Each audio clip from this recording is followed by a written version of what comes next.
school year. And I'll turn it over to Mr. Hickson. Well, the description there is a little bit misleading because what we're looking to do is two schools that are on the same campus and share access to a cafeteria. We are recommending it this evening, and I have reached out to the state to gain initial approval, should the board approve it this evening, to combine Churchill Intermediate, which is grades 5 and 6, with Churchill Middle, which is grades 7 and 8, making it a 5-8 middle school, similar and consistent with what we have at Seguinsville Middle, which serves the same grade span, which also feeds up to Lancaster High School. It has been problematic for several years in reporting purposes with the state, and as well as collaboration, monitoring data with like grades when we have a single school that's called out as a 5-6 within the school system. It makes a lot of sense to combine and save money in the process. So we are recommending that, again, the state dissolve the school number assigned to Churchill Intermediate and combine it with the school number that exists at Churchill Middle, and make those two school sites that share the same facility a 5-8 campus. There will be no reduction in teaching staff. There is a reduction in data clerk between the two. We have an opening with the untimely passing of a long-term data clerk at Churchill Middle. We will be combining the data clerks between the two sites and having all financial records forwarded to the central office from one data clerk to be secured over the summer. There will be one principal, and there will be several support staff to that principal, but we do feel that it will overall save money for the system and condense our schools to be consistent with the feed up that we have at Seguinsville Middle. Thank you, Mr. Hickson. Do we have any discussion or questions from any of the board members? Well, I just have a couple because so how many positions are we at? We're not adding Any? we're not I know we're not taking away any, but we're not adding any unless the student population necessitates that. Now, what I will say is in order to manage those school sites, because they're two separate buildings that are shared at a cafeteria, right now we have 2 principals, 2 assistant principals, an associate principal between the 2 school sites. We are moving down to 1 principal, 1 assistant principal, and 1 dean of students, consistent with what the budget that you all approved at the middle school is, adding a dean of students. So the dean of students would serve the 7-8 campus, the 7-8 cohort. So realistically, all we're adding is an assistant principal, but we're removing a principal position. So it's a net gain of 0 plus some salary savings. so,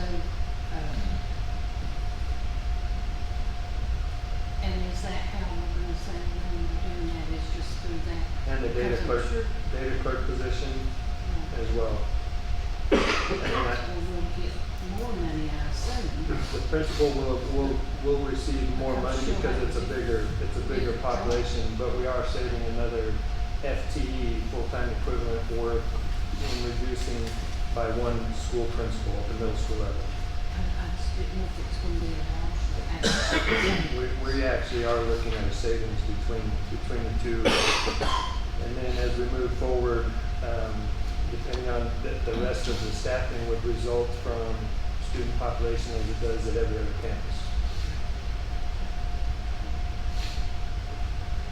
How soon will we hear from the state where you've applied for 1 number? The state has approved that effective June 30th, as long as the board approves that this evening or prior to the 30th. So we have the green light from the state. And so the new name of the school will be, Churchill Middle. okay, The full campus would be Churchill Middle, consistent with the same grade ranges that Seguinsville Middle serves. any other discussion? Okay, There may be some potential savings in, just to go back to Ms. Craddock's question. For example, band teaching is split between a number of sites in order to meet the grades 5, 6, and 7, 8, we may be able to condense that and reduce the travel for existing staff, but no existing staff will lose their positions. It just will shift to the campus, providing a full-time opportunity, more opportunities for students. Let's say it's a Gordonsville Middle or at the high school where they're split now.